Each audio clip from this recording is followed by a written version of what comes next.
کبھی آپ نے نہیں دیکھا ہوگا کہ لوگ جب کسی دشمن کو بھی قتل کر دیتے ہیں، مار دیتے ہیں، تو اس کے مارنے کے بعد ان کے دل کی بھڑاس نکل جاتی ہے اور وہ مردہ چھوڑ کر دشمن کو چلے جاتے ہیں۔ اور مذہب اسلام کا قانون تو یہ ہے کہ اگر کتے کو بھی بغرض ضرورت، یعنی ضرورت کے مطابق کہ کتا پاگل ہو جائے، کتا لوگوں کو کاٹنے لگے، تو اتنی اجازت دی گئی کہ کتے کو مار دو، یعنی کہ وہ مر جائے۔ لیکن کتے کو مارنے کے بعد اب چونکہ تمہارا مقصد اس کا ضرر ختم کرنے کے حوالے سے پورا ہو چکا ہے، تو اب تم اس کتے کے ٹکڑے نہیں کر سکتے، اس کتے پر تم گاڑیوں کے چاک نہیں چلا سکتے، گاڑیوں کے پہیے نہیں چلا سکتے، اس کتے کے مردہ جسم پر تم پتھر نہیں مار سکتے۔ یہ کس کے لیے ہے؟ کتے کے لیے، وہ مخلوق گویا کہ سماج اور معاشرے میں جس کی کوئی حیثیت نہیں۔ اسلام میں جس کا کی حیثیت یہ ہے کہ جہاں کتا ہو وہاں رحمت کے فرشتے نہیں آتے۔ اللہ کے رسول علیہ الصلوۃ والتسلیم کے غلاموں، یہ مسئلہ صرف سمجھانے کے لیے میں نے بیان کیا، اب اس کو چھوڑیں اور آپ اس کو نظر میں رکھ کر کے اسلام کا قانون کتوں کے لیے کیا ہے۔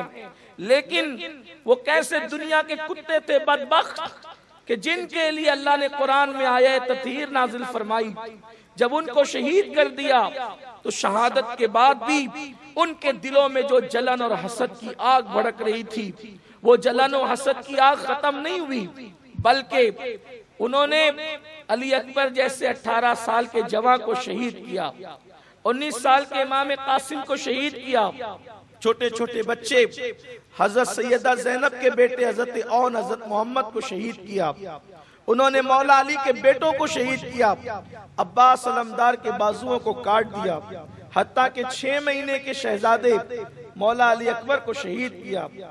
علامہ عبدالسلام رضوی رحمت اللہ علیہ اپنی کتاب میں لکھتے ہیں کہ جب انہوں نے امام علی اصغر کو شہید کیا تو کس طرح شہید کیا۔ علامہ عبدالسلام رضوی کی لکھی ہوئی کتاب سے میں یہ حوالہ آپ کے سامنے پڑھ رہا ہوں کہ جب جنگ میں جو گھوڑوں پہ چلانے والے تیر ہوتے تھے، ان میں سے ایک تیر وہ ہوتا تھا جس کی نوک ایک نہیں بلکہ 3 ہوتی تھی، تاکہ طاقتور گھوڑا جب وہ 3 نوکیلے تیر کو اپنے جسم میں پیوست پائے گا تو وہ جہاں کے وہیں ڈھیر ہو جائے گا۔ لیکن امام علی مقام کا چھوٹا شہزادہ، جن کی عمر شہزادہ علی اصغر کی عمر صرف 6 مہینے کی بتائی جاتی ہے، جب شہزادہ علی اصغر کو حرملہ بن کاہل اس پلید نے لعین نے قتل کیا تو کس طرح سے قتل کیا؟ شمر کے اشارے پر کہ جو تیر گھوڑوں پہ چلائے جاتے تھے ان میں سے وہ تیر نکالا جس کی ایک نوک نہیں بلکہ 3 نوک تھی، اور وہ 3 نوک حضرت مولا علی اصغر کے حلق پر چلا دیا۔ اس طریقے سے شہید کیا ہے خاندان نبوت کے شہزادوں کو۔ کیسی دشمنی تھی، کیسا حسد تھا۔ ارے لوگ کہتے ہیں دنیا کی محبت تھی، دنیا کی محبت بھی ہوتی تو اتنی دشمنی تو نہیں ہوتی۔ حسد کس درجے کا تھا اس کو میں کیا نام دوں کہ وہ 3 نوک والا تیر ایک معصوم بچے 6 مہینے کے معصوم بچے کے حلق میں لگا ہوگا تو اس وقت اس شہزادے کے دل نے کیا کہا ہوگا۔ ہندوستان میں بسنے والے وہ قومیں جو مسلمان نہیں ہیں، اگر کسی چھوٹے بچے کو گلی میں سائیکل چلاتے ہوئے وہ گرتا دیکھ لیتے ہیں تو کافر بھی دوڑ پڑتے ہیں کہ بچہ کسی کا بھی ہے لیکن ہے تو بچہ۔ لیکن وہ رسول اللہ کا شہزادہ تھا جس نے بیٹیوں کو زندہ دفن کرنے سے منع کیا، جس نے چڑیوں کا گھونسلہ اجاڑنے سے منع کیا، جس نے جو ہے وہ اللہ اکبر ایک مرتبہ چڑیا کا بچہ کسی نے گھونسلے سے نکال لیا اور چڑیا مصطفیٰ جان رحمت کے ارد گرد منڈلانے لگی تو سرکار نے فرمایا کہ تم نے چڑیا کا بچہ کیوں لیا؟ تو کسی نے کہا یا رسول اللہ اس لیے کہ آپ کے گھر کے بچے کھیلیں گے۔ سرکار فرماتے ہیں کسی بچے کو اس کی ماں سے جدا مت کرو۔ آپ غور کریں گود میں شہزادہ علی اصغر ہے اور تین نوک والا تیر حلق میں لگا ہے اور وہ معصوم شہزادے کے حلق کو چیرتا ہوا امام حسین کے بازو میں پیوست ہو گیا ہے۔ بچے نے باپ کی گود میں ایک جھرجھری لی، امام نے اپنے بچے کو آخری ہچکی لیتے ہوئے دیکھا۔ امام آپ کے صبر کو سلام، کس منہ سے شہادت کربلا بیان کی جائے؟ اس انداز سے شہادت ہوئی۔ میں شہزادہ علی اصغر کی شہادت پڑھنے نہیں بیٹھا، لیکن آپ اندازہ کریں اس طرح سے شہادت ہوئی۔ امام حسین پاک کی بھی شہادت ہوئی۔ شہادت کے بعد ان کے دلوں کے انگارے، دلوں کا جلن ختم نہیں ہوا۔ انہوں نے سارے شہداء کی لاشوں کو خیمے سے نکال کر میدان میں جمع کیا، شہیدوں کے جسم سے کپڑے اتار لیے اور کپڑے اتار کر شہداء کے لاشوں کو گھوڑوں کی ٹاپوں سے کچلنا شروع کیا۔ وہ بدبخت شہداء کی لاشوں کو گھوڑوں کی ٹاپوں سے کچل رہے تھے اور کچھ ظالم پلید ان لوگوں نے فوج میں سے نکل کر خیموں کی طرف حملہ کرنا شروع کیا۔ جب وہ خیموں کی طرف گئے، بی بی سیدہ زینب نے کہا رکو، تم ہم سے ہمارے زیور لوٹنا چاہتے ہو، ہمارے جسم کو ہاتھ نہیں لگانا، ہم نبی کی بیٹیاں ہیں، ہم نبی کی شہزادیاں ہیں، ہمارے جسم کو ہاتھ نہیں لگانا۔ اور انہوں نے کہا تمہیں جتنے زیور چاہیے ہم ایک زیور بھی اپنے پاس نہیں رکھیں گے، سارے زیور اتار کر تمہیں دے دیں گے۔ بیویوں نے زیور اتار کر دینا شروع کیا۔ 7 سال کی ننھی سی بچی تھی جن کا نام سکینہ تھا، سکینہ کے کانوں میں سونے کی بالیاں تھیں۔ یہ بات میں آپ کو بتا دوں کہ امام حسین بہت مالدار انسان کا نام ہے، اللہ نے بڑی دولتوں سے ان کو نوازا تھا۔ یہ 3 دن آپ نہ دیکھے بھوک اور پیاس کے، بہت دولت مند تھے۔ ایک فقیر کو اس دور میں 10,000 چاندی کے سکے بھیک میں دیا کرتے تھے، 10,000 چاندی کے سکے بھیک میں دیا کرتے تھے۔ یہ ان کی سخاوت تھی۔ یہ ایک سخاوت ایک الگ عنوان ہے میرے آقا صلی اللہ علیہ وسلم کے دیوانوں، اس لیے ان کے گھر کی عورتوں کے پاس زیورات زیادہ تھے۔ خواتین نے زیورات اتار کر دینا شروع کیا۔ 7 سال کی بچی کے کان میں بالیاں تھی، انہوں نے سوچا یہ بچی اتار کر کے نہیں دیتی، وہ پتہ نہیں اور کیا سوچا، اور ان ظالموں نے حضرت سکینہ کے کان سے بالی اتاری بھی نہیں بلکہ سونے کی بالیوں کو کھینچنا شروع کیا۔ سکینہ کے کان کٹ گئے، خون کی پھواریں نکلنے لگی۔ سیدہ سکینہ نے یہ خیال کیا ہوگا کہ یہ لوگ مجھے پہچانتے نہیں ہیں، یہ لوگ مجھے جانتے نہیں ہیں، اس لیے شاید انہوں نے مجھے اہل بیت کے گھرانے کی کوئی نوکرانی یا کوئی کنیز سمجھ کر میرے جو ہے وہ بالیاں کھینچی ہے، تو سوچا چلو اپنا تعارف کرا دوں تاکہ پہچان لیں گے تو مجھ پہ رحم کریں گے۔ ادھر بیبیاں زیورات اتار کر دے رہی تھی، ادھر شہزادی سکینہ نے کہا کہ مجھے پہچانو، میری بالیاں اس طرح نہ نوچو، میرا ایک کان کٹ گیا ہے، میں حسین کی بیٹی ہوں، ہم اہل بیت ہیں، نبی کے گھر والے ہیں۔ تو اتنا سننے کے بعد ہاتھ رکنے کی بجائے، بالیاں چھوڑنے کی بجائے، انہوں نے سکینہ کے چہرے پہ تماچے مارے اور کہا کہ اب بھی تمہارا نسب کا غرور ختم نہیں ہوا، اب بھی تمہارا نسب کا غرور ختم۔ اس طرح بی بی سکینہ پاک کی دوسرے کان کی بالیاں بھی کھینچی، آخری وقت تک سیدہ سکینہ کے کان پہ اس کے اثرات موجود رہے۔ ادھر خیمے لوٹے گئے، زیورات تو بیویوں نے اتار کر دے دیا، ادھر بیویوں کی چادر بھی چھین لی۔ آج جدید تحقیق کے نام پہ یہ بھی ہو رہا ہے کہ چادر چھینی نہیں گئی۔ استاد زمن مولانا حسن بریلوی نے لکھا ہے، جس کتاب کی تائید اعلیٰ حضرت نے کی ہے، اس کتاب میں لکھا ہے کہ بیویوں کی چادر چھینی گئی۔ کون بیویوں کی چادر؟ حاتم طائی کی بیٹی، جب اس نے اسلام قبول نہیں کیا تھا، حالت کفر میں ننگے سر نبی کے سامنے کھڑی کی گئی، رسول اللہ نے اپنی چادر اس کے سر پہ ڈال دی، دنیا کو پیغام دیا بیٹی مسلمان کی ہو یا کافر کی ہو، بیٹی بیٹی ہوتی۔ جس رسول نے حاتم طائی کی بیٹی کو اپنی چادر اڑائی تھی، حاتم طائی کی بیٹی کو ننگے سر دیکھنا گوارا نہیں کیا تھا، اس نبی کی بیٹیوں کی چادریں چھین لی گئی، چادر چھینی گئی، خیموں کو آگ لگا دی گئی، علی اصغر کا جھولا لوٹ لیا گیا، زیورات چھین لیے گئے۔ اتنا ہی نہیں، بیویوں کو خیمے کے باہر کر دیا گیا۔ حمید ابن مسلم کہتا ہے کہ میں نے دیکھا ایک خاتون تھی جس کا چہرہ چاند کی طرح چمکتا تھا۔ جب خیمے جل رہے تھے تو جلتے ہوئے خیموں کی آگ پر وہ بی بی کبھی اندر جاتی جلتے ہوئے خیموں میں، کبھی باہر آتی، کبھی اندر جاتی کبھی باہر آتی۔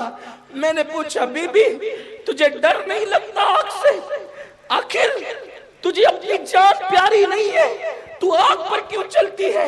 اس بی بی نے کہا میری جان تو اندر موجود ہے۔ میں نے پوچھا مطلب یہ ہے کہ میرے بھائی کا ایک لوتا بیٹا، دو تو شہید ہو گئے، ایک ہی بیٹا بچا ہے۔ میرے بھیا نے کہا زینب میرے زین العابدین کو سنبھال کر مدینے لے کر جانا، کیونکہ قیامت تک میری اولاد اسی سے چلے گی، میری نسل کا سلسلہ اسی سے چلے گا۔ حمید ابن مسلم کہتا ہے کہ میں نے دیکھا کہ وہ خاتون جو ہے یہ کہنے کے بعد اندر گئی اور ایک بیمار 14-15 سال کا لڑکا تھا، اس کو اپنے کندھے پہ اٹھا کر کے وہ آگ پہ چلتی ہوئی باہر نکل۔ سیدہ زینب سلام اللہ علیہا، اللہ ان کے مزار پہ رحمت و نور کی برسات فرمائے۔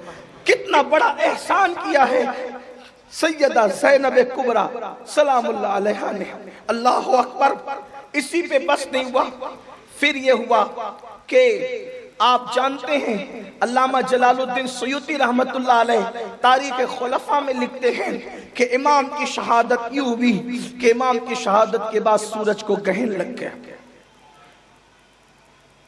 محبت کرنے والے ماننے والے غلو کر سکتے ہیں، یہ سورج تو غلو نہیں کر سکتا۔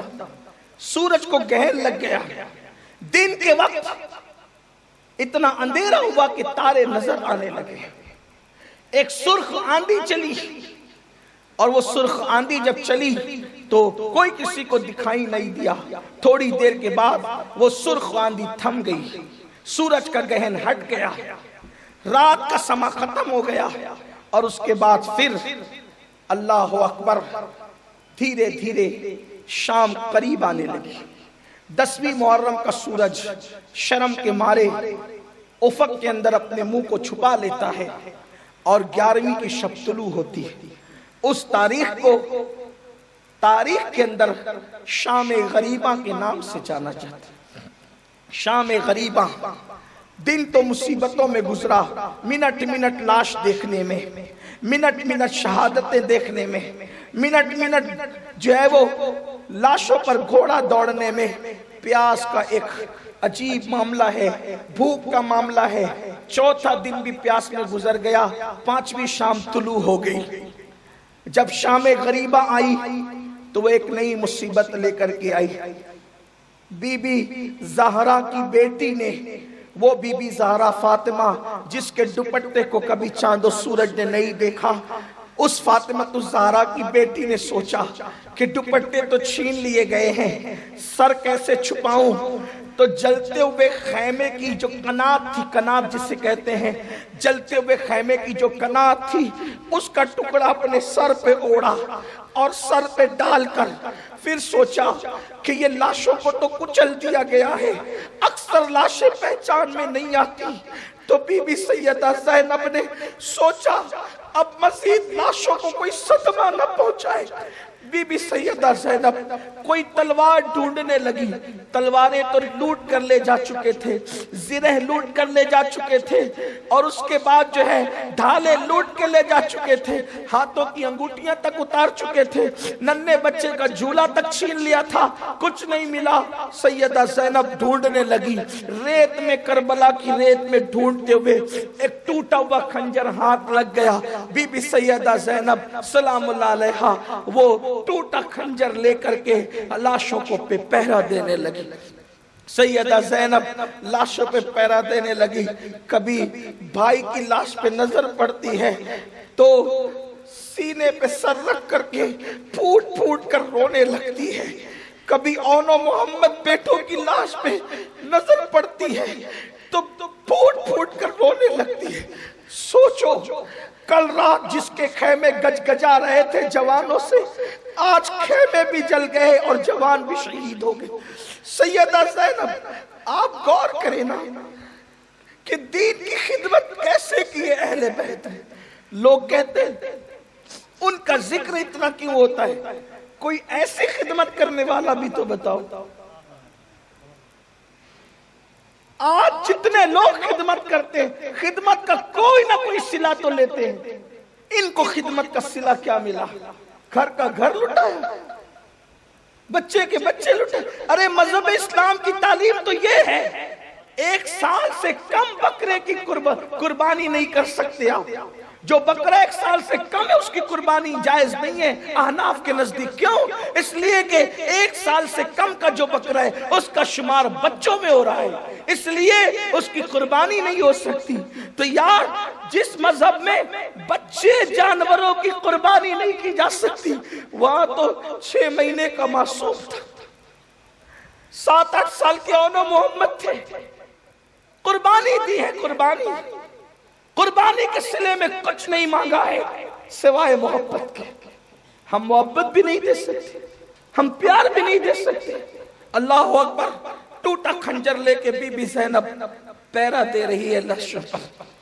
ایسے میں اندھیرے میں ایک سایہ دبے پیروں سے آتا ہوا نظر آتا ہے، اور جب وہ سایہ آتا ہوا نظر آیا، بی بی زینب نے ٹوٹا ہوا خنجر تان دیا۔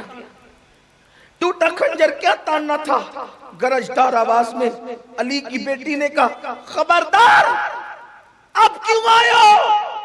بچہ کیا ہے ہمارے پاس؟ تم نے تو نبی کی بیٹیوں کی چادر تک لوٹ لی، نبی کی بیٹیوں کی تم نے چادر تک لوٹی، اب ہمارے پاس تو دوپٹے بھی نہیں ہے، تم کیا چھیننے آئے ہو؟ چلے جاؤ یہاں سے، لاشوں کو تم نے کچل دیا ہے۔ اکثر لاشیں پہچان میں نہیں آ رہی، چند لاشوں کے سوا اور کوئی لاش پہچان میں نہیں آتی۔ چند ایک لاشیں تھی، علی اکبر کا لاشا حسن کی وجہ سے پہچانا جا رہا تھا، علی اصغر کا لاشا جو ہے وہ عمر کی کمی کی وجہ سے پہچانا جا رہا تھا، مولا حسین پاک کا لاشا جو ہے پہچانا جا رہا تھا، اللہ اکبر، یا امام عباس کا لاشا کٹے ہوئے بازو سے پہچانا جا رہا تھا، اور حبیب ابن مظاہر کا لاشا پہچانا جا رہا تھا، کیونکہ ان کے لاشے کی انہوں نے بے حرمتی نہیں کی تھی۔ پتہ نہیں اس کی وجہ کیا ہے، میں ابھی تک اس تلاش میں ہوں کہ اس لاشے پر گھوڑا کیوں نہیں دوڑا۔ ہو سکتا ہے کہ وہ ان کو نظر نہیں آیا، یا جو کچھ بھی ہوا پتہ نہیں کیا ہوا، لیکن حضرت حبیب ابن مظاہر 7 صحابی رسول تھے کم سے کم میدان کربلا میں جن کی شہادت بھی ہے، ان میں سے حضرت حبیب ابن مظاہر بھی ہے، حضرت مسلم ابن اوسجہ بھی ہے، حضرت سیدنا عبداللہ ابن عمیر کلبی بھی ہے، یہ سب صحابہ کرام ہیں۔ جو یہ لوگ آج کہتے ہیں کہ کربلا میں صحابہ نہیں تھے، امام حسین خود بھی صحابی تھے اور ان کے ساتھ کم و بیش 7 صحابہ کرام میدان کربلا میں تھے، کم سے کم 7 دوسرے صحابہ تھے امام حسین کے علاوہ، اور فہرست مزید ہے، اللہ اکبر۔ تو یہ لاشیں اکثر پہچان میں نہیں آ رہی۔ بی بی نے جو ہے وہ خنجر تانا اور کہا، اب کیا لینے آئے ہو؟ رکو، ورنہ فاتح خیبر کی بیٹی ہوں، میں اپنے ٹوٹے خنجر سے تیری جان لے لوں گی۔ دبے ہوئے قدموں سے جو آ رہا تھا وہ وہی رک گیا، اور اس نے وہیں سے کہا، بی بی میں مرد نہیں ہوں، میں عورت ہوں، مجھے اپنے پاس آنے دے۔ سیدہ نے اس کو اپنے پاس آنے دیا، اس نے کہا، بی بی میں حر کی بیوی ہوں، اور میں نے عمر بن سعد پلید سے کہا کہ اب 5ویں شام طلوع ہو گئی ہے، 4 دن تو گزر گئے، 7 سے پانی بند کیا تھا، 7 کا پورا دن گزرا، 8ویں شب گزری، 8 کا پورا دن گزرا، 9ویں شب گزری، 9 کا پورا دن گزرا، 10ویں شب گزری، 10 کا پورا دن گزرا، 11ویں شب آ گئی۔ کہا، تم لوگوں کو شوق یہ ہے نا کہ تم ان کو یزید کے یہاں، یزید کے دربار میں قیدی بنا کے لے جاؤ۔ ہائے ہائے، جس کا نانا پوری دنیا کو قید سے چھڑانے آیا، ان کو قیدی بنانے کا پلان ہو، ان کو قیدی بنانے کی بات ہو رہی تھی۔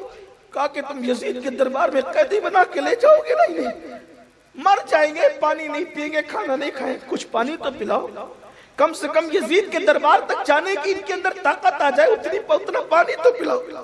بی بی میں تمہارے لیے ٹھنڈا پانی لے کر کے آئی ہوں، یہ لو پانی۔ سیدہ زینب نے کہا ٹھنڈا پانی، ٹھنڈا پانی لے جا اپنا ٹھنڈا پانی۔ ہمیں ٹھنڈے پانی کے نام سے بھی آج نفرت ہے۔ یہ پانی تو اس وقت تو کیوں نہ لائی جب میرا قاسم زمین پہ پیر رگڑ رہا تھا پانی کے لیے؟ تو ٹھنڈا پانی اس وقت کیوں نہ لائی جب میرے علی اکبر کی جوانی لٹ گئی؟ لڑتے لڑتے پیاس کی وجہ سے باپ کے پاس پلٹ کر آیا تھا اور کہا تھا بابا بہت پیاس لگی ہے، چند قطرے بھی اگر آپ نے پلا دیے میں اشقیاء کے لشکر کو ختم کر دوں گا۔ میرے بھیا نے سوکھی زبان اس کے منہ میں ڈال کر تسلی دی تھی۔ تب تو وہ پانی کیوں نہیں لائی تھی؟ میرا علی اصغر تیر کھا کے شہید ہو، 6 مہینے کا میرا معصوم دنیا سے چلا گیا، اس وقت تو پانی کیوں نہیں لائی تھی؟ لے جا پانی، ہمیں پانی نہیں چاہیے، ہمیں پانی کی ضرورت نہیں، لے جا اپنا پانی، ہم پانی نہیں پیئیں گے۔ حر کی بیوی نے کہا بی بی میں نے بڑی منت کر کے پانی مانگا ہے، اگر آپ میرا پانی قبول نہ کریں گے تو وہ میرا مذاق اڑائیں گے، آپ کو آپ کی امی سیدہ فاطمہ کا واسطہ میرا پانی قبول کر لیں، دشمنوں کو ہنسنے کا موقع نہ دیں، مذاق اڑانے کا موقع نہ دیں۔ سیدہ زینب نے امی کا نام سنا، ماں کا نام سن کر نرم ہوئی اور حر کی بیوی کا پانی قبول کر لیا۔ حر کی بیوی کو ساتھ لے کر کے چلی اور اس کے بعد نیچے بیویاں بیٹھی ہوئی تھی۔ حضرت ام کلثوم بے ہوش ہو چکی تھی، یہ سیدہ زینب کی چھوٹی بہن ہے جو سیدنا فاروق اعظم کے نکاح میں تھی، کل آپ سن چکے، بے ہوش ہو چکی تھی وہ۔ شہربانو، سیدہ شہربانو، حضرت رباب، حضرت لیلہ، امام حسین کی تینوں بیویاں سہاگ اجڑ چکا۔ محلے کی ایری گہری عورت کا سہاگ اجڑتا ہے تو اس کو بھی دوپٹے اڑا کے لوگ عدت میں بٹھاتے ہیں، اس کو بھی لوگ عدت میں بٹھاتے، عدت میں بیٹھو کہ تمہارا سہاگ اجڑ گیا ہے۔ ہائے ہائے ان لوگوں کے گھر میں جن کے گھر میں جبریل اجازت کے بغیر نہیں آتے تھے، سہاگ اجڑ گیا، دوپٹے بھی چھین لیے گئے، دوپٹے بھی چھین لیے گئے۔ وہ بیویاں بیٹھی ہیں خوف و ہراس میں، کل کی صبح ہوگی تو کیا ہوگا؟ میرے قافلہ تو ساتھ چھوڑ گیا ہے، میرے قافلہ تو ساتھ چھوڑ گیا ہے، وہ تو شہید ہو کر جنت کی راہ گیا، اب ہمارا کیا ہوگا؟ ایک زین العابدین جو 14-15 سال کا بچہ ہے، اس کے سوا کوئی ہمارے ساتھ نہیں، عورتیں ہی عورتیں ہیں، کوئی نہیں۔ صبح کا انتظار ہے اور صبح کی بڑی قیامت کا انتظار ہے کہ 11 کی صبح طلوع ہوگی تو کیا ہوگا، تو کیا ہوگا؟ سوچ رہی ہے بی بی۔ سیدہ زینب حر کی بیوی کو لے کر کے آئی، بے ہوش مریضوں پہ پانی چھڑکے وہ ہوش میں آئے، کٹورے میں پانی نکالا، کٹورے کا پانی نکال کر کٹورے میں پانی نکال کر سیدہ زینب بے ہوشی سے ہوش میں آ چکی تھی۔ بی بی زینب نے کہا سکینہ سے، شہزادی سکینہ سے کہ بیٹے لو پانی پی لو۔ تو پہلا سوال سکینہ نے یہ کیا، پھوپھی میرے چچا عباس کیا دریا سے واپس آ گئے؟ اس لیے کہ سکینہ کا سوال اس لیے تھا کہ فرات پر پانی لانے کے لیے حضرت عباس گئے تھے، مگر ہو گئی تھی حضرت عباس کی شہادت، تو شہادت کے وقت سرہانے سے امام حسین بیٹھے تھے۔ امام حسین حضرت عباس کے چہرے پہ ہاتھ پھیر رہے تھے۔ غازی عباس نے آنکھیں کھولی، کھول کے کہا آقا حسین آخری تمنا دل کی یہ ہے کہ میرا لاشا یہیں پڑے رہنے دینا، اٹھا کر خیمے میں مت لے جائیں۔ کہا کیوں؟ کہا کہ میں سکینہ سے وعدہ کرایا تھا کہ بیٹی میں پانی ضرور لاؤں گا، اب سکینہ مجھے جب تک نہیں دیکھے گی تو کم از کم انتظار کی وجہ سے صبر ہو جائے گا، اس لیے مجھے سکینہ کے طرف مت لے جانا کہ کم سے کم اتنی دیر شہزادی سکینہ کو صبر رہے کہ میرا چچا اب آئے گا اور اب آئے گا اور اب آئے گا۔ مجھے مت لے جانا، مجھے یہی رکھ دینا تاکہ سکینہ کے سامنے میں شرمندہ نہ رہوں۔ تو عباس علمدار غازی عباس کی اس وصیت پر عمل کیا گیا اور جناب غازی کو پھر وہیں چھوڑ دیا گیا، حضرت عباس کو وہیں چھوڑ دیا گیا جہاں ان کی شہادت ہوئی تھی۔ شاید اس کی ایک وجہ یہ بھی رہی ہو کہ جو حضرت غازی عباس کا مزار شہداء سے دور پر ہے، شاید اس کی ایک وجہ یہ بھی ہے کہ آپ میدان ہی کے اندر گویا کہ دفن کر دیے گئے، میدان جنگ میں ہی آپ گویا کہ دفن ہوئے ہیں، اور شہداء کی لاشیں جہاں دفن ہوئی ہے اس سے کچھ دور پہ غازی عباس کا مزار ہے رضی اللہ تعالی۔ قمر بنو ہاشم باب الحوائج، ان کے مزار پہ دعائیں بہت قبول ہوتی۔ ہمارے بزرگوں نے صوفیہ نے لکھا ہے ان کو باب الحوائج کہتے ہیں کہ وہ دروازہ حاجت پوری ہونے کا، وہاں پر دعائیں بڑی مقبول ہوتی۔ تو جیسے سیدہ سکینہ نے پانی کا کٹورا پھوپھی کے ہاتھ میں دیکھا کہ پھوپھی کہہ رہی کہ لے بیٹے پانی پی لے، تو کہا کہ پھوپھی میرے چچا غازی عباس فرات سے واپس آ گئے، بیویوں کے زخم پھر سے ہرے ہو گئے، بیویاں رونے لگی، اس لیے کہ بچے تو سادگی میں باتیں کر رہے ہیں لیکن ان کے نشتر ہرے ہوتے جاتے ہیں۔ سیدہ سکینہ کو کہا نہیں بیٹے، تیرا چچا وہاں گیا ہے جہاں سے پھر کوئی واپس پلٹ کر کے نہیں لاتا، اب تیرا پاس کبھی واپس نہیں آئے گا۔ حور کی بیوی پانی لائی ہے، لو پانی پی لو۔ پھر دوسرا سوال سکینہ نے کیا، پھوپھی آپ لوگوں نے پانی پی لیا؟ سیدہ نے کہا نہیں بیٹے، اس لیے کہ نانا کی سنت ہے کہ جب کھانے پینے کی چیز آئے تو پہلے چھوٹوں کو کھلاؤ پلاؤ، پھر بعد میں بڑے کھائیں گے پیئیں گے۔ بیٹی اس پورے قافلے میں سب سے چھوٹی تم ہو، اس لیے بیٹی پہلے تم پیو، ہم بعد میں دیکھیں گے۔ سکینہ نے جیسے ہی سنا کہ نانا کی سنت ہے کہ کھانے پینے کی چیز جب آئے تو پہلے چھوٹوں کو کھلاؤ پلاؤ، سکینہ 3 نہیں بلکہ 4 دن کی بھوکی پیاسی تھی، پیاس کی وجہ سے بے ہوش ہو چکی تھی، اٹھنے کی طاقت نہیں تھی، پھر بھی پوری طاقت اکٹھا کیا، اٹھ کر کے کھڑی ہوئی اور کھڑی ہو کر پانی لے کر اس طرف دوڑنے کی کوشش کی جہاں پر شہیدوں کی کٹھی پٹی لاشیں پڑی ہوئی تھی۔ سیدہ زینب نے پکڑنے کی کوشش کی، کہا بیٹی کہاں جا رہی ہو، شہزادی کہاں جا رہی ہو، ادھر کہاں جاتی ہو اندھیرے میں؟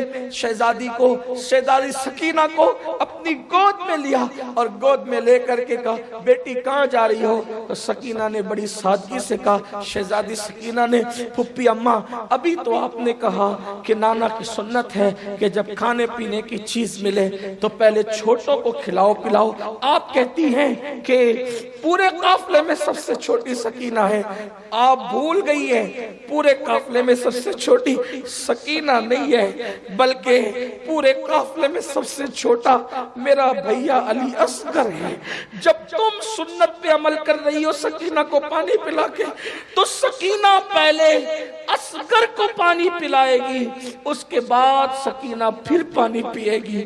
یہ کہہ کر سکینہ دوڑی ہے، ٹھوکر لگی، ہاتھ کا پیالہ گرا اور پانی جو ہے وہ زمین پہ ضائع ہو گیا۔ سیدہ زینب نے کہا میری بیٹی تیرا بھیا حور کی بیوی کا لائے ہوئے پانی کا پیاسا نہیں ہے، تیرے بھیا کو ساقی کوثر نے پانی پلا کے سیراب کر دیا ہے۔ اسی حالت میں پتہ نہیں وہ رات کیسے کٹی، کیسے گزری، کس طرح گزری، پوری داستان ہے، پوری طویل داستان ہے، پوری داستان ہے، رات پوری کیسے گزری، اس کے اسرار ہے، اس کے راز ہیں جو اہل عشق پر چھپے ہوئے نہیں ہیں۔ آپ سب جنہیں اللہ نے عقیدت محبتیں دی وہ سب جانتے ہیں۔ المختصر یہ کہ پھر 11ویں کا صبح کا سورج طلوع ہوا، جب صبح کا سورج طلوع ہوا یزیدی پلوں نے جو ہے وہ اپنے جو مقتولین تھے ان کو اٹھایا، اٹھا کر کے ان پر جنازہ پڑی، انہیں قبروں میں دفن کیا، اور قبروں میں دفن کر کے پھر وہ متوجہ ہوئے بیویوں کی طرف۔ اب دل تھامیے، ایمان کانپتا ہے، دل کانپتا ہے، داستان اہل بیت کیسے بیان ہو۔ بس اتنی بات ہے تاکہ لوگوں کو پتہ چلے کہ اہل بیت کی قربانیاں کیا ہے۔ جب وہ نماز جنازہ سے اور قبروں میں دفن کرنے سے فارغ ہوئے تو انہوں نے بیویوں کی طرف رخ کیا۔ بیمار زین العابدین، اللہ اکبر، نہ پیٹ میں اناج ہے نہ منہ میں پانی ہے، ان کے گلے میں پتھر کا توق ڈالا، ہاتھوں میں زنجیر باندھی، پیروں میں بیڑیاں ڈالی، اور پیروں میں بیڑیاں ڈال کر وہ بیمار جس میں اٹھنے کی طاقت تک نہیں تھی،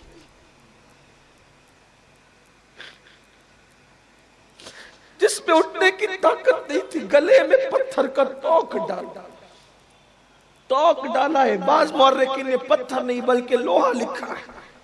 گلے میں توق ڈالا، ہاتھوں میں ہتھکڑیاں پہنائی، پیروں میں بیڑیاں پہنائی، بیویوں کے ہاتھ باندھ دیے،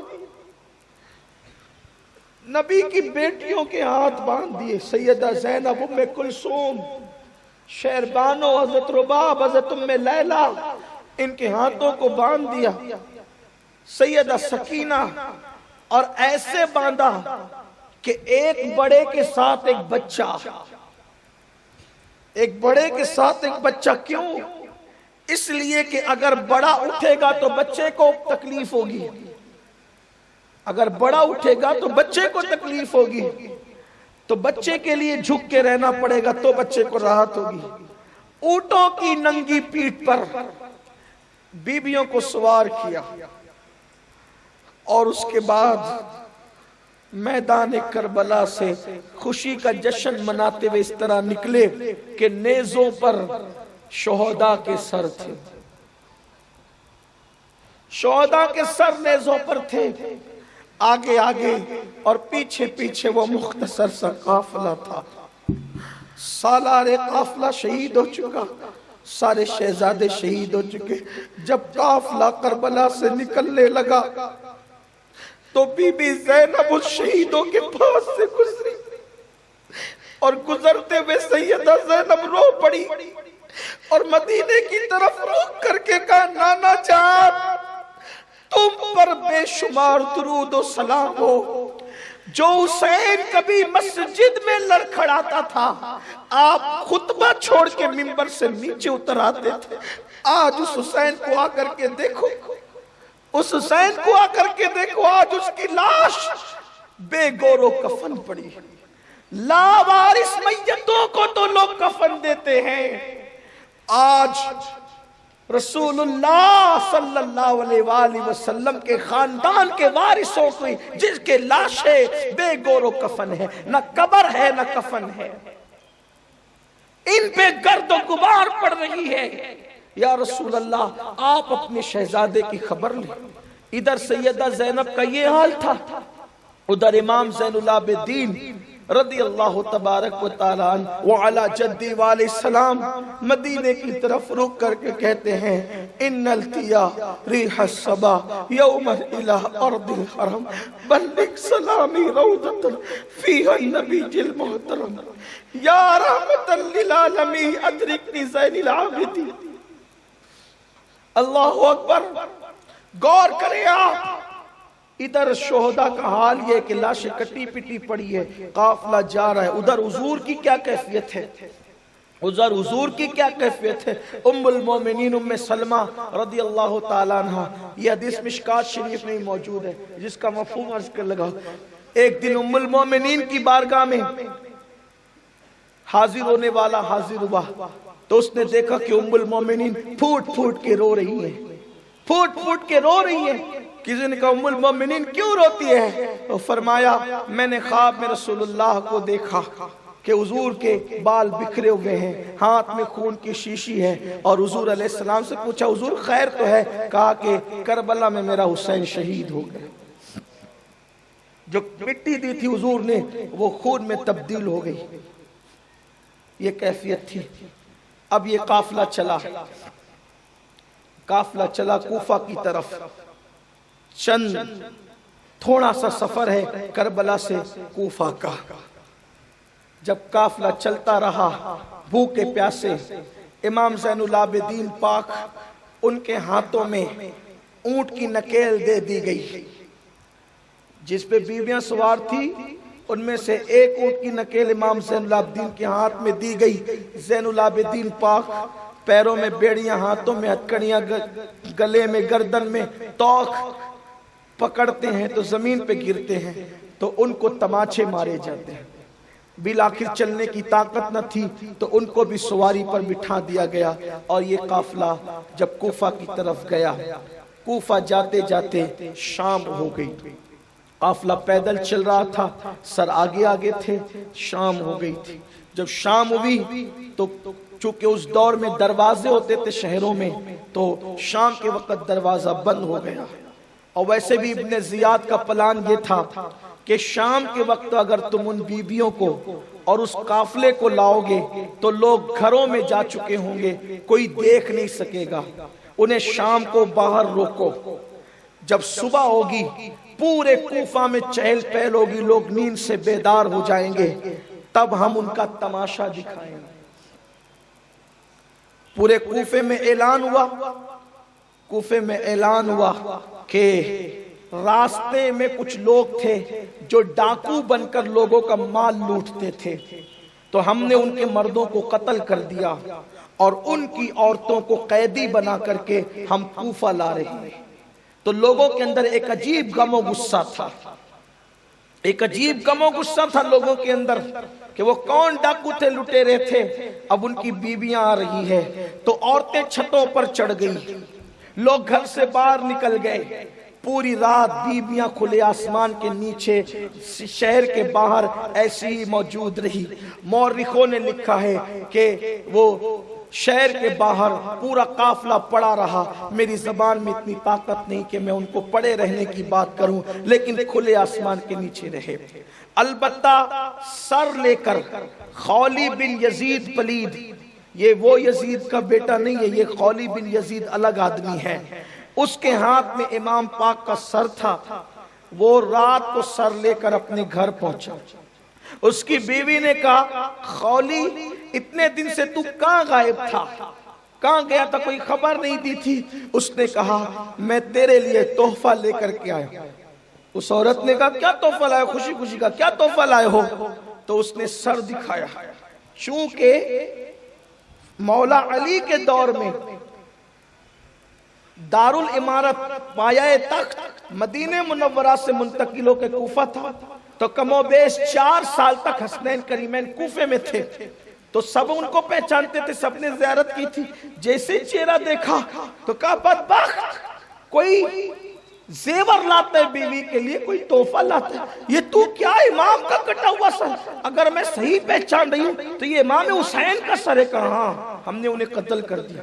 اس نے فوراً کہا واللہ اگر ابھی رات کا ٹائم نہ ہوتا تو میں ابھی تیرے گھر سے نکل کے چلی جاتی. جس نے آل محمد پہ ظلم کیا، جو آل رسول کا وفادار نہ ہوا، وہ اپنی بیوی کا کیا وفادار ہوگا؟ میں کبھی بھی تیرے ساتھ نہ رہتے اگر رات کا ٹائم نہ ہوتا. واللہ میں آج کے بعد تیرے ساتھ کبھی نہ رہوں. وہ تھکا ہوا تھا، اس نے سر ایک تشت میں رکھا اور تشت میں رکھ کر جو ہے وہ چلا گیا، سونے چلا گیا. اس کی بیوی اٹھی، اس نے سر پہ لگے ہوئے گرد و غبار کو صاف کیا. علامہ ابو الحسنات، علامہ ابو الحسنات کون ہے؟ یہ سیدی اعلی حضرت رضی اللہ تعالی عنہ کے خلیفہ، سیدی اعلی حضرت رضی اللہ عنہ کے خلیفہ، حضور اعلی حضرت اشرفی میاں کے خلیفہ علامہ ابو الحسنات رحمت اللہ تعالی علیہ. انہوں نے امام ابو اسحاق اسفرائینی کے حوالے سے لکھا ہے کہ جب اس کے گھر میں وہ عورت سر کو صاف کرتی ہے، خوشبو لگاتی ہے اور کھڑی ہوتی ہے، تو اس نے کیا دیکھا کہ 2 بیویاں آئی اور آنے کے بعد اس نے سروں کو بوسہ دیا اور وہ رونے لگی. امام ابو اسحاق اسفرائینی فرماتے ہیں، لکھتے ہیں وہ کہ جب وہ عورتیں رونے لگی تو اس عورت نے پوچھا آپ کون ہو؟ تو ایک نے کہا کہ میں فاطمہ بنت محمد ہوں، میں فاطمہ بنت رسول اللہ کی بیٹی فاطمہ ہوں، اور دوسری نے کہا کہ میں جو ہے وہ ابراہیم خلیل کی بیوی ہاجرہ ہوں۔ کچھ لوگوں نے کہا سارا۔ یہ رات وہاں گزری، صبح ہوئی، اسی حالت میں ہاتھ میں رسیاں ہیں، ہتھکڑیاں ہیں، پیروں میں بیڑیاں ہیں، گلے میں توق ہے، اونٹوں کی ننگی پیٹھ پر بیویاں بیٹھی ہوئی بغیر دوپٹے کے۔ کوفے کی عورتیں چھتوں پر ہیں، چونکہ کوفے کی عورتیں اچھی طرح جانتی ہے سیدہ زینب کو، کیونکہ سیدہ زینب وہ خاتون ہے جو صرف 5 سال کی عمر میں حافظ قرآن ہوئی تھی، اور کوفے میں عورتوں میں درس قرآن سب سے پہلے قرآن کی تفسیر کسی نے بیان کی ہے تو وہ سیدہ زینب بنت علی ہیں۔ اس لیے وہ خواتین جانتی تھی سیدہ زینب کو، مگر سیدہ زینب اپنا منہ چھپائے ہوئے تھی، گردن جھکا کے منہ چھپائے ہوئے تھی۔ کل یہی کوفے پر ان کے بابا کی حکومت تھی، زینب شہزادیوں کی طرح رہتی تھی، حسنین شہزادوں کی طرح رہتے تھے، یہ خواتین ملکہ کی طرح رہتی تھی، حالانکہ ملکہ اور شہزادوں سے متعلق دولت کے اعتبار سے نہیں بلکہ شان کے اعتبار سے، ورنہ انہیں دولت سے کیا لینا دینا تھا۔ اللہ اکبر۔ سیدہ زینب نے اپنا چہرہ چھپانے کی کوشش کی، اور آگے آگے سر ہے شہداء کے، پیچھے پیچھے یہ قافلہ ہے۔ ایسے میں جو ہے وہ عورتیں جب دیکھتی ہیں پیچھے کے قافلے کو تو روٹیاں پھینکتی ہے، روٹیاں پھینکتی ہے۔ جب وہ روٹیاں پھینکنے لگی تو سیدہ سکینہ کی گود میں روٹی آئی۔ 5واں دن ہے بھوک کا، سکینہ کی گود میں روٹی، 7 سال کی بچی، 7 سال کی عمر کیا ہوتی ہے؟ شریعت کی پابندی دے۔ بھتیجی نے پھوپھی سے پوچھی، پھوپھی اماں یہ لوگ جو روٹیاں ہم پہ پھینک رہے ہیں تو کیا اس کا کھانا ہمارے لیے جائز ہے؟ کیونکہ وہ جو روٹیاں پھینک رہے تھے صدقہ صدقہ کہہ کے پھینک رہے تھے، اور صدقہ آل نبی پر حرام۔ تو سکینہ نے کہا کہ 5 دن کی بھوک کے بعد یہ روٹی ہم پہ حلال ہوگی صدقے کی؟ کہا کہ نہیں بیٹا، آل محمد پہ صدقہ حرام ہے۔ ایسے میں چونکہ اونٹ پر کوئی سوار ہو اور کوئی چھت پر ہو تو زیادہ فاصلہ نہیں رہ جاتا۔ آپ سمجھ سکتے ہیں میں جو کہنا چاہتا ہوں۔ تو ایک عورت صدقہ روٹی صدقہ ڈالتے ہوئے کہتی تھی کہ اے اسیرو، اے قیدیو، ہم نے سنا ہے اپنے رسول کی حدیث کہ قیدیوں کی دعائیں قبول ہوتی، قیدیوں کی دعائیں قبول ہوتی، تم قیدی لوگ ہو، یہ صدقہ لو، اور ہمارا آقا حسین ہے اس کی خیر اور عافیت کے لیے دعا کر۔ اس لیے کہ ہم نے سنا ہے کہ حسین کوفہ آ رہے تھے، اور کوفہ آتے ہوئے پھر کہاں گئے ہم عورتوں کو پتہ نہیں چلا، تو حسین جہاں رہے خیر سے رہیں، یہ صدقہ لو اور ہمارے آقا کے لیے دعا کرو کہ اللہ اسے خیر سے رکھے۔ خاندان کے ساتھ آ رہے تھے، یہ سن کر سیدہ زینب پھوٹ پھوٹ کر رو پڑی اور کہنے لگی جس حسین کی عافیت کی دعائیں ہم سے کروا رہے ہو اس کا کٹا ہوا سر تو آگے۔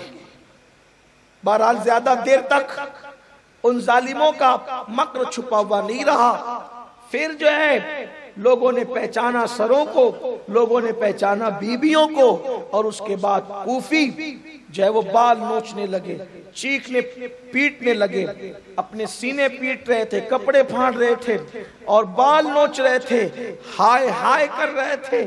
سیدہ زینب نے کہا کوفیو، یہ تمہارا رونا پیٹنا، تمہارا بالوں کو کھینچنا، تمہارا ماتم کرنا، خون حسین کے دھبے جو تمہارے دامن پہ لگے ہیں یہ اس کو کبھی نہیں دھل سکتا۔ خط لکھ کر کے تم نے بلایا اور تم بھاگی ہوگے، تم بے وفا ہوگے، تمہارے لوگ میدان میں آ کر کے سر لینے پر جو ہے آمادہ ہو گئے. کوفیو تم قیامت تک ایسی روتے پیٹتے رہو گے, تم قیامت تک ایسی روتے پیٹتے رہو گے, لیکن خون حسین کے جو دھبے تمہارے دامن پہ لگے قیامت تک نہیں دھل سکتے. اور پھر بی بی زینب کو اور پورے قافلے کو بازار میں بار بار گھمایا گیا.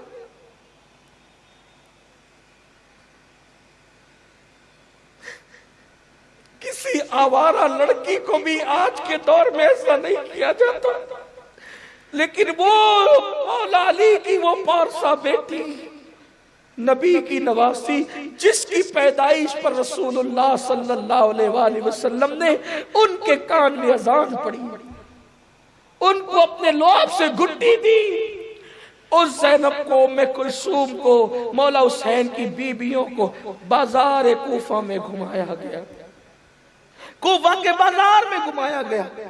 میں پہلی مرتبہ کوفہ گیا تو وقت ہمارے پاس تھا, کسی نے کہا کہ کوفہ کے بازار میں چلو, میں نے کہا میرے اندر ہمت نہیں, کوفہ کا بازار دیکھنے کی میرے اندر ہمت نہیں ہے, تم جاؤ. کوفہ کا بازار, اس بازار میں بیویوں کو گھمایا گیا اور پھر آخر میں دارالعمارت کوفہ میں قافلے کو لے کر کے جایا گیا. کوفہ کے دارالعمارت میں قافلہ پہنچا, عبید اللہ ابن زیاد تخت پر بیٹھا ہوا تھا اور امام علی مقام کا کٹا ہوا سر ایک تشت میں رکھا ہوا تھا. بدن پر کئی دن کے کپڑے, سیدانیوں کے سید زادیوں کے بدن پر کپڑے میلے ہو چکے تھے, دھول اور گرد و غبار میں کپڑے اٹے ہوئے تھے, سروں پہ دوپٹے نہیں تھے. جن کو دیکھ کر کھڑے ہونے کا حکم تعظیم کے لیے وہ سب کھڑے تھے, اور وہ پلید زانی سے پیدا ہونے والے کا بچہ وہ تخت پہ بیٹھا. کوئی غصہ نہیں ہے, کوئی بات نہیں ہے. زیاد کے باپ کا نام تاریخ میں اتنا لکھا ہے, زیاد ابن ابی, یعنی زیاد اپنے باپ کا بیٹا. اس کے باپ کا نام معتبر مورخین نے اکثر نہیں لکھا ہے, اس لیے کہ اسلام قبول کرنے سے پہلے ایک صاحب سے زنا ہو گیا تھا اور اسی کے زنا سے زیاد پیدا ہوا تھا, زانی کا بچہ تھا وہ. ایک بات ہمیشہ یاد رکھنا, اہل بیت سے دشمنی کبھی حلالی بندہ نہیں کر سکتا, اتنا یاد رکھنا. وہ اگر کافر بھی ہو نا, کافر بھی ہو, اگر ہے اپنے باپ کا بچہ تو وہ کبھی اہل بیت سے دشمنی نہیں کر سکتا, کافروں کے بھی نہیں کرے گا. اور اگر حلالی نہیں ہے تو کلمہ پڑھ کے بھی اہل بیت سے محبت نہیں کرے گا. یہ میں آپ کے سامنے اپنے جذبات نہیں کر رہا ہوں, یہ حقیقی بات. اگر دلوں میں محبت اہل بیت ہے تو اپنی ماؤں کے لیے دعا کرو کہ مائیں پاک دامن تھی, اس لیے خدا نے اہل بیت کی محبت نصیب فرمائی. ہاں, ورنہ جو اہل بیت سے دشمنیاں کرتے ہیں پھر ان کو تو ملکوں سے بھی بدر کر دیا جاتا ہے, وہ در بدر پھرتے رہتے ہیں, کوئی پناہ نہیں دیتا. بڑے غلغلے تھے, بڑے شورے تھے, بڑے چرچے تھے, لیکن اہل بیت کے دشمنوں کی صف میں کیا آئے, سارا وقار گیا. ارے یزید کا گیا تو تمہارا کب بچے گا, یزید کا گیا تمہارا کب. اگر دنیا کی عزت چاہتے ہو اور آخرت میں نجات چاہتے ہو تو اہل بیت سے وفا کرو.